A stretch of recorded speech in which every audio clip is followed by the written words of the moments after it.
Bonjour everyone, welcome back to another video.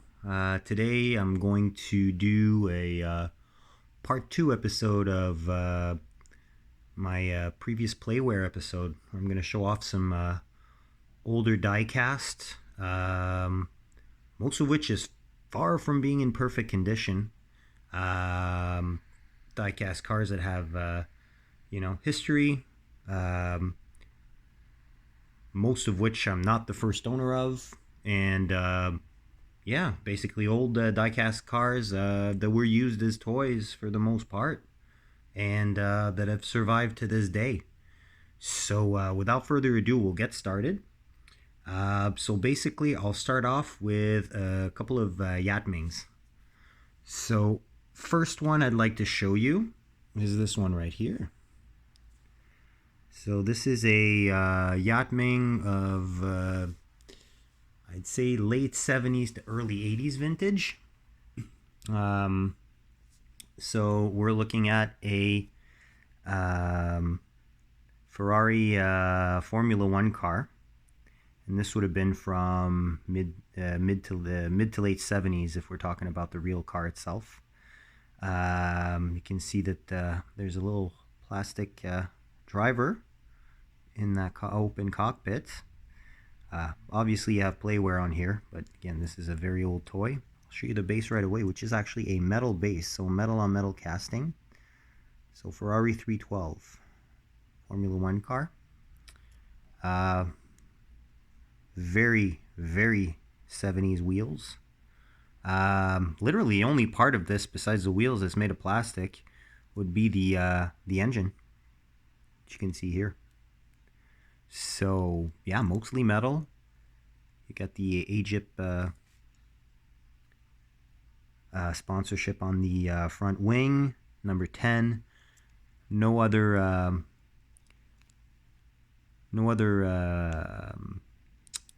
sponsorships anywhere on the livery, but yeah,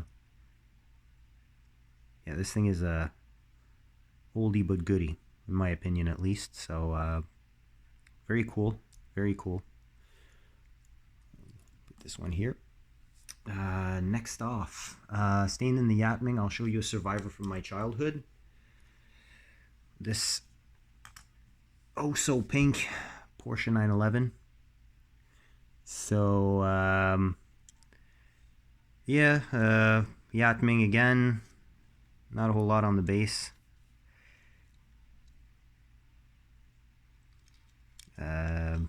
Very pink with the Go Faster stripe throughout the length of the vehicle. It's licensed though. So fading from yellow to blue and then back to yellow again. Big 911 script and on the roof, as well as Porsche script on the front. Not much to say about the interior. Hi, you can see my finger right through. Definitely a cheap diecast, but it's survived this long, and I mean, it's not like these things aren't brittle, right? So the paint is no longer perfect, but surprisingly it has stood the test of time despite it being in the dollar store quality range of diecast. And this really shows you how far quality dropped in about I'd say a 10-year time frame. So somewhere in the middle during that time frame, we have our next vehicle here. So a Jaguar XJS Coupe. This is very reminiscent to show you the base right away. Again, we're talking about the transitional period where Yatming was going from a fairly reputable diecast brand to something that was considered El Cheapo. So definitely a drop in quality, but nevertheless, some surprising features. So this is kind of like more towards the 911 era. We're talking about the previous car that I just shown you. But a little bit earlier. This one was a thrift store find. Some nice blue paint. Really doesn't want to focus, eh? Nice blue paint, white interior, 2 silver stripes on the hood and the top. The infamous Yatming wheels. You've got a separate chrome piece for the front of the vehicle, which is kind of cool, I find.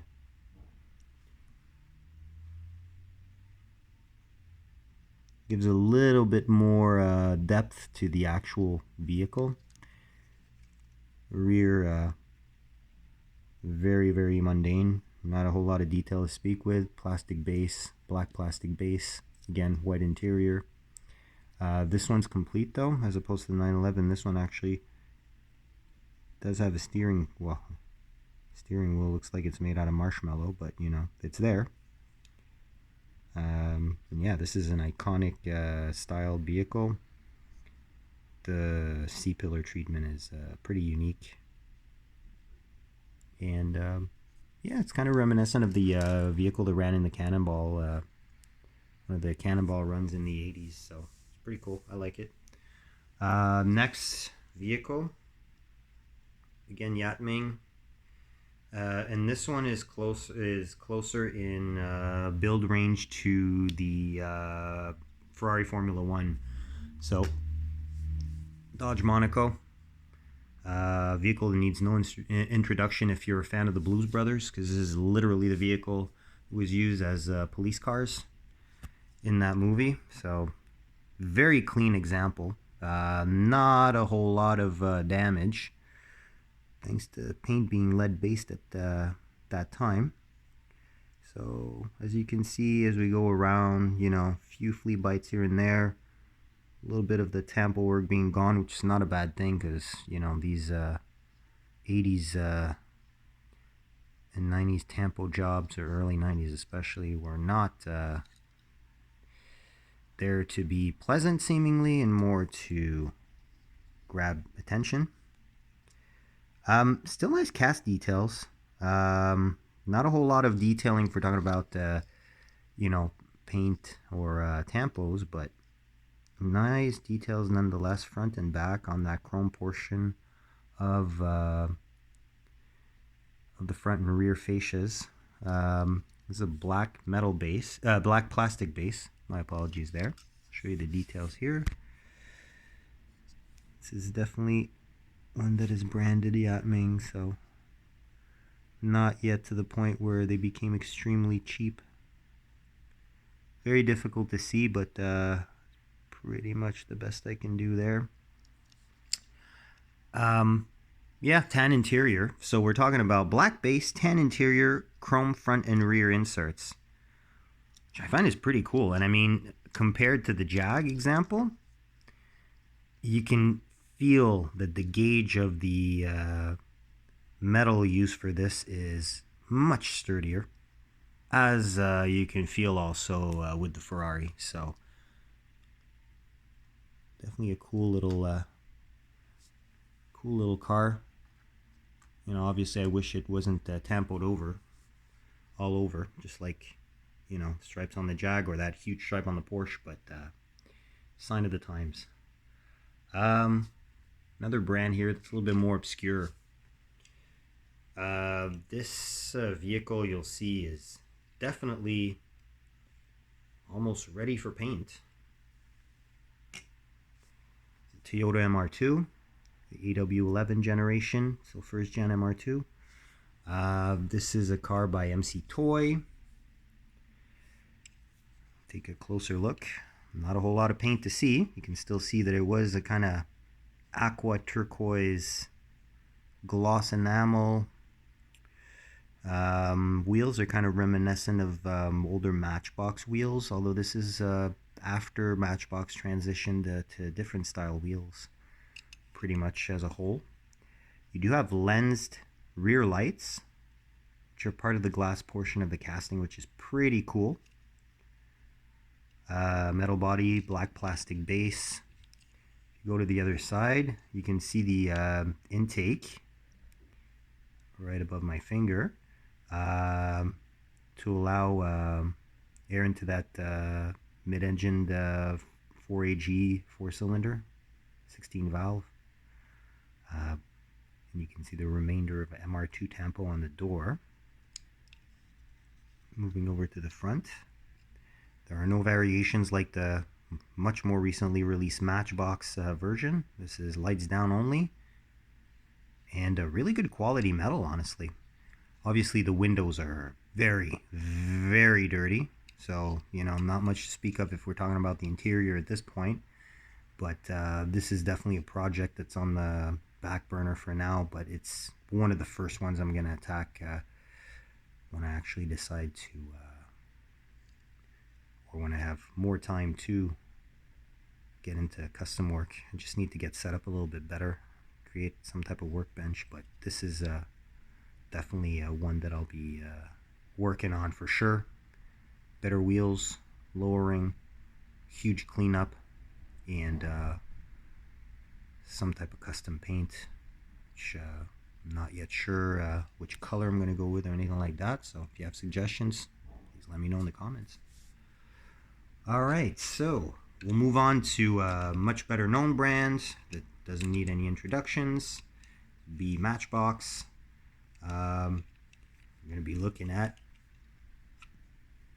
a spectacular Dodge Caravan, first generation Dodge Caravan, the vehicle with the K car that saved Chrysler from bankruptcy in the 1980s. I'm sure a lot of you will have fond memories of these in your youth. Now, mind you, this one is pretty tatty, pretty battered and worn. Does have those cool 8-dot wheels that I really like from that era. This one has the ridges on the tires as opposed to the slick ones that you'd find on the cars from the same era. It's more like a diamond shaped hole than a round hole, but very cool casting. You actually have on the back here license plate, European license plate. You also have very hard to see, but there's actually the Dodge and the Caravan embossed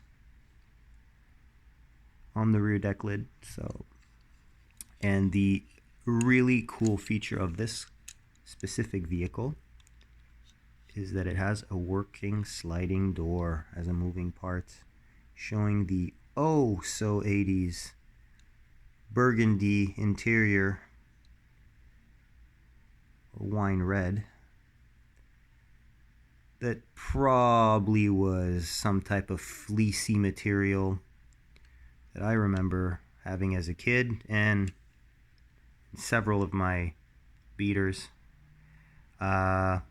Very recognizable front end. I actually think this may be a Plymouth Voyager as opposed to a Dodge Caravan. Corner here on the bumper is broken, but as a whole, it stood up pretty well if we're talking about the casting itself. Here's your base. Made in England, 84 Dodge Caravan, 83 copyright, and a 160 scale.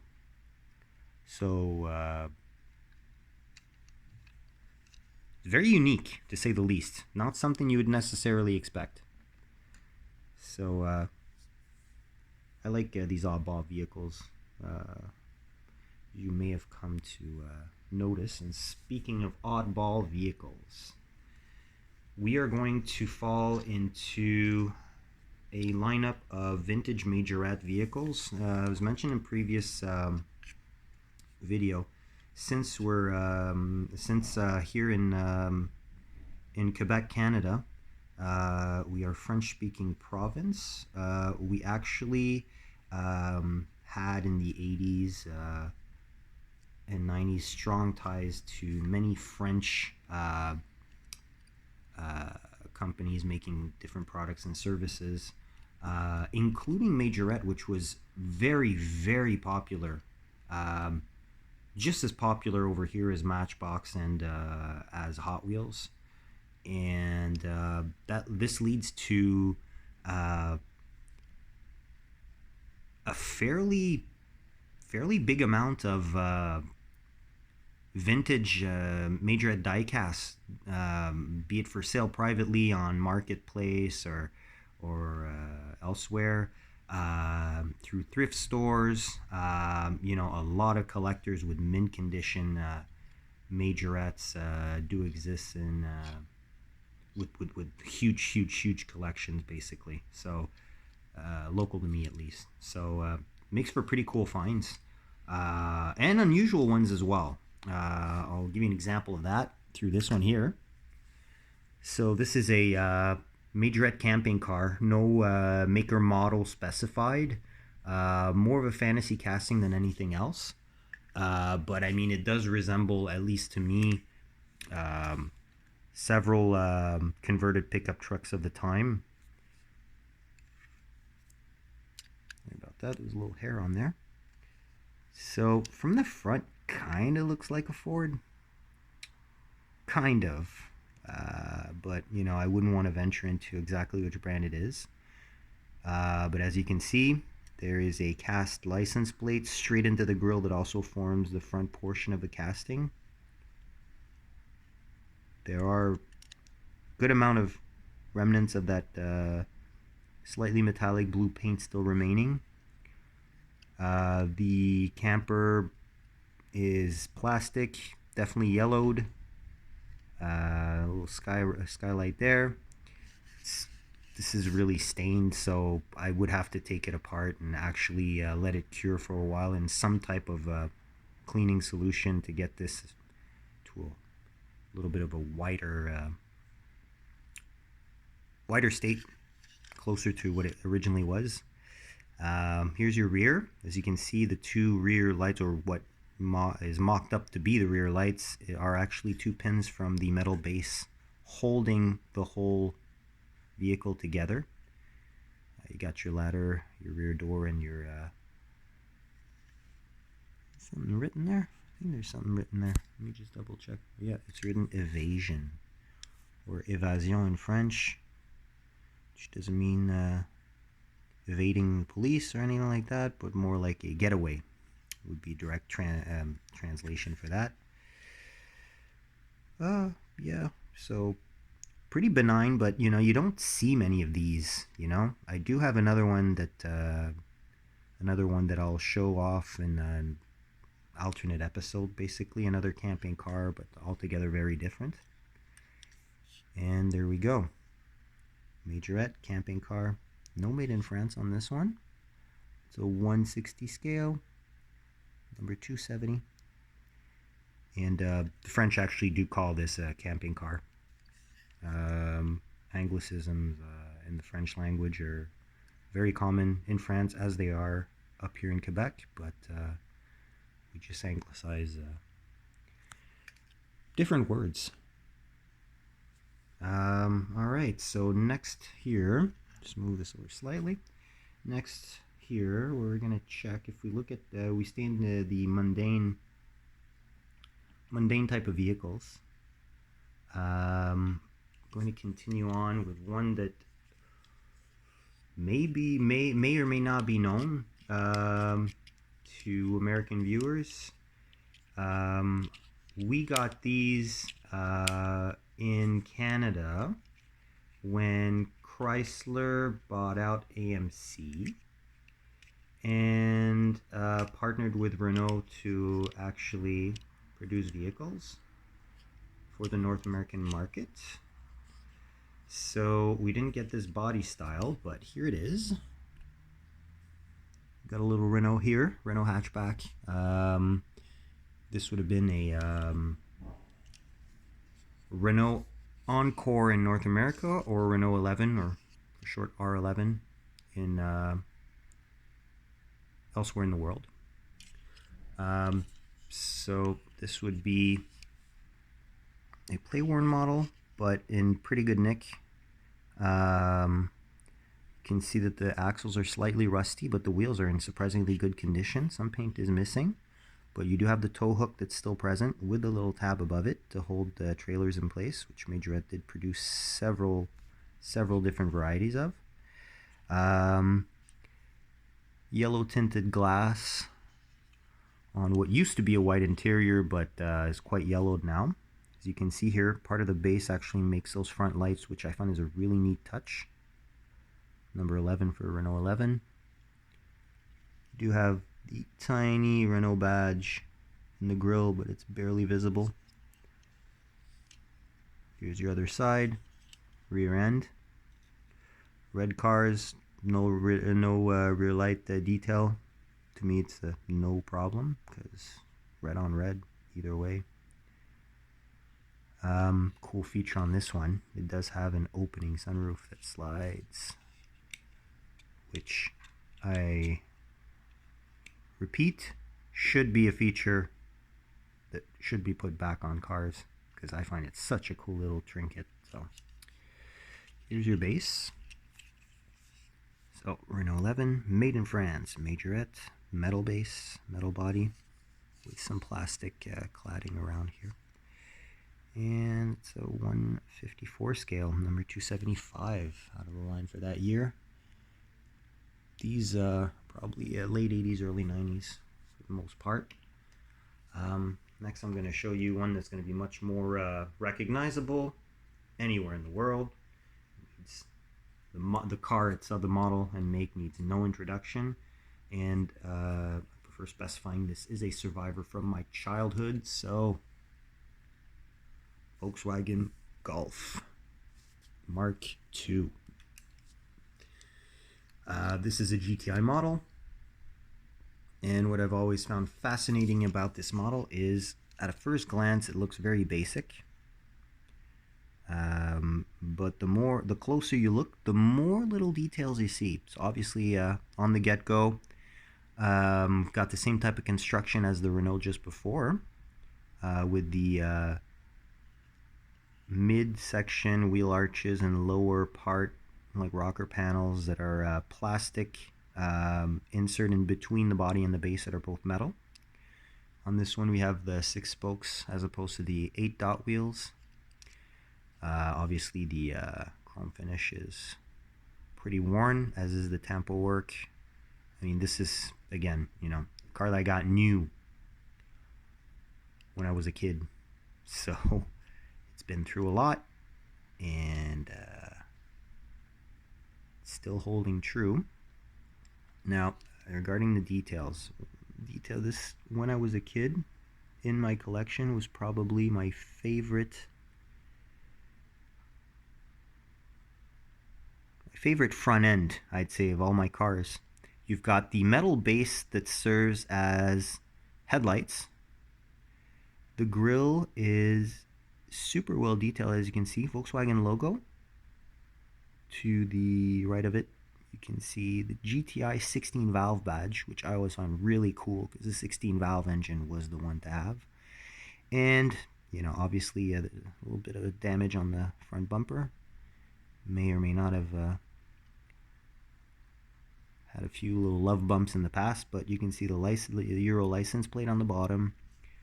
And if we go to the back, get that same European license plate, as well as the tow hook and an opening hatch. Now these are sturdy. It's metal hatch, but a lot of times, just in view of the you know, the age of the vehicles, as well as the fact that they are toys at the end of the world, it doesn't really line up perfectly, but hey, it's fine. This will go missing. The moving parts will go missing. So this one is still complete. I've had it single owned by me, sorry. And here's your base. Again, no made in France on this one. So Majorette Golf GTI 156 scale, number 235, and you've got the cool little cutout for the twin tailpipe here. It's another cool touch that I almost forgot to mention. So, and all of these Majorettes have that amazing patented Majorette suspension that stand the test of time. Really awesome. Next one is probably close to my favorite Majorette in my collection. Close to it. I wouldn't want to say straight up that it is, but it's definitely close to it. Thrift store find that I was extremely lucky to get my hands on, especially in this condition. Saab 900 Turbo 5-door. And this would be an early iteration of the model. In views of the front end,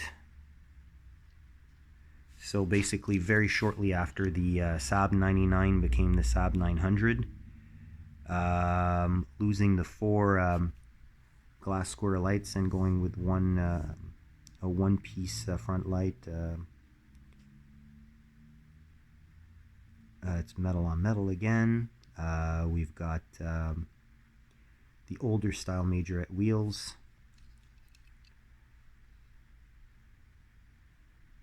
Big turbo on the side.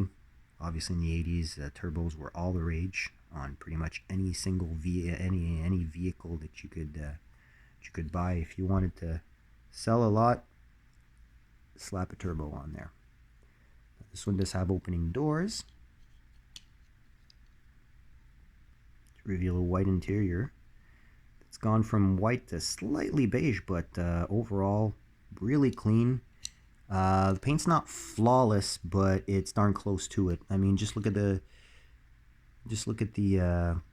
color of the plastic tow hook compared to the color of the camper earlier. I mean, we're talking about the yellowing being much less severe on this one. Obviously, this was cherished as a cherished part of a collection. Very surprised it ended up at a thrift store, but hey, I'm not going to complain about it because now I have it. It's got a couple little flea bites above the rear door on this side, as you can see. But I mean, even the lip of the hood, I mean, there's barely anything. I mean, this is a really clean example. It was more commonly produced in bluish green metallic. I find the silver suits it better. It's got yellow windows. It's very cool casting. And look at this base, how shiny it is. 162 scale number 284 Saab. Just written Saab turbo, but it's a 900 turbo. This one does have the made in France. You can actually see here how this suspension works. It's actually a little metal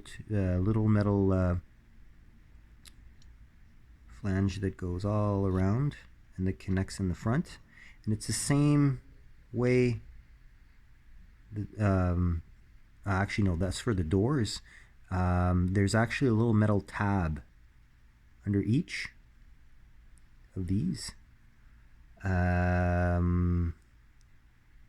side of the base, and it's actually like a metal tab. So as opposed to plastic tabs like you'd find, like example, is it probably yeah, like this one, where you'd have the plastic tabs that would serve as kind of a suspension. They tended to wear out and break, and you'd end up with collapsed suspension. I mean, none of my Majorettes that have suspension are collapsed. This is no exception. Well, you know, could even be on air suspension. Pretty cool. Saab 900 turbo. Definitely an odd shaped vehicle. Personally, I've always loved the styling of it. We'll finish off with the Majorettes with a couple of exotics. Well, or sports, let's say sports cars. Basically, first one I'm going to show you is this nice C4 Chevy Corvette. Chevy Corvette, it's written here that it's a ZR1. I can definitely confirm it's not a ZR1 because of the rear lights that are round. ZR1s from the beginning, from the very first year in 1990, had square taillights, and these taillights are round, so obviously it's not the ZR1, but either way it's not a big deal. So you can see the lights are red, which is part of the interior that's also red. Opening doors, the old style Corvette script, accurate ZR1 script on the fenders and on the roof. Number 3, the Chevy Script on the either side of the hood. And these majorettes basically have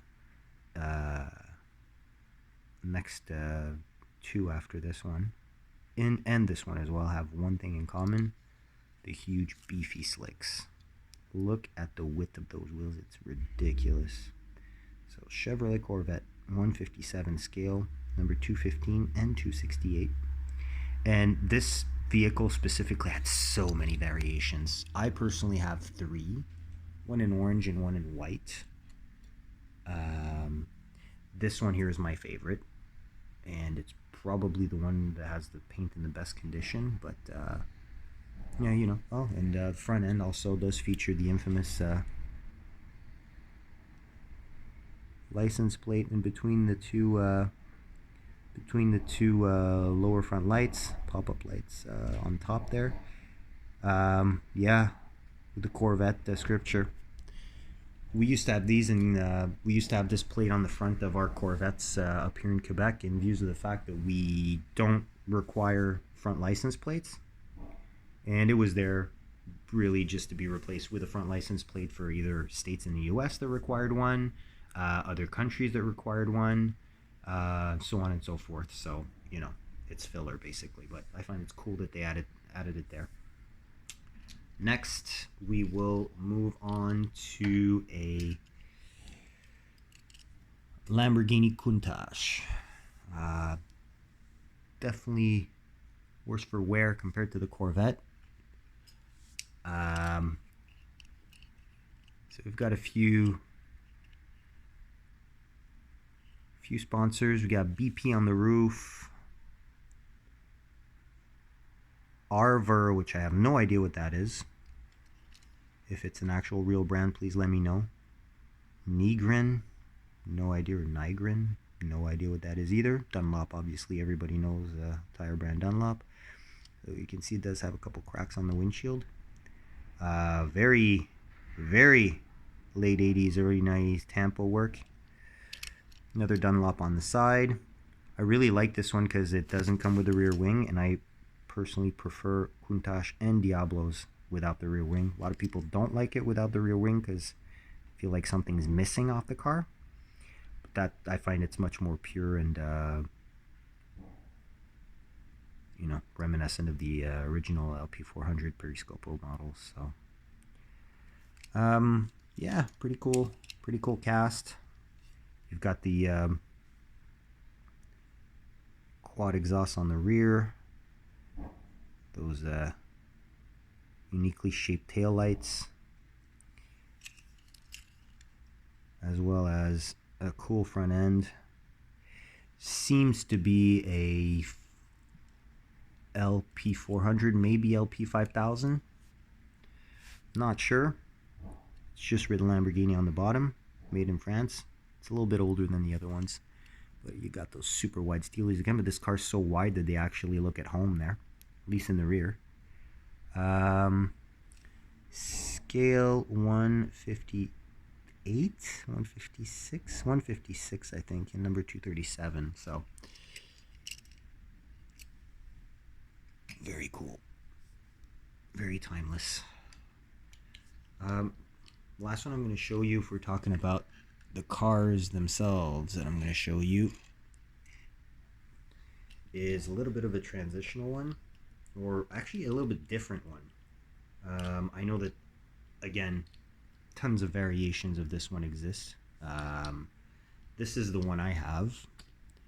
It's a Porsche 930 Turbo. Everybody loves Porsche, right?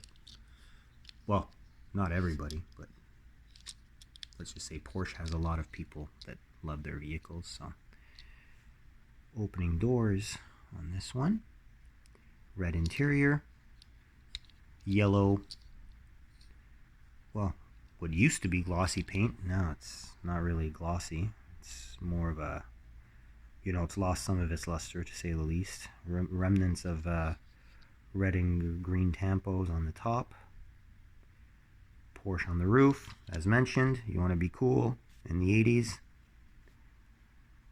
Slap a turbo on there. And this I mean, Porsche 930 Turbo started in 74, so Porsche was one of the first that decided to use turbos instead of displacement or adding cylinders. You can see here Porsche scripture where it should be on that rear light that goes around the whole rear end. Big whale tail. You've got those little bumper absorbers that were hailed as probably the ugliest thing that could have been done to a 911, but now, since retro is all the rage, they're back in style. You do have the central vent that's mocked up, as well as two small fog lights, and this one has a plastic base metal body. Porsche Turbo, made in France, 157 scale, number 209, and the biggest friggin' slicks that you can possibly fit on the car, and not even in the fenders, just on the car, because they don't fit in the fenders. I guess we'll call that Mexipoke in fitment language. Pretty cool. I like it. It's very, remember these from my youth. And last but not least, something a little bit different. So, we have this, which is a Neoplan Bus with Air France livery, also by Majorette. This is in a 1/87th scale. I'll show you the base right away. Made in France, number 373. And it's metal base, metal lower body, but this top part is all plastic. It's pretty cool actually. Blue windows with, you know, full interior. It's kind of rad.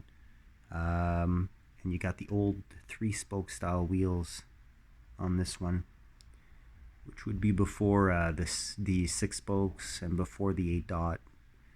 Really older. Very cool casting details. No tampo work per se, but very cool casting details across the board. Again, license plate in the back.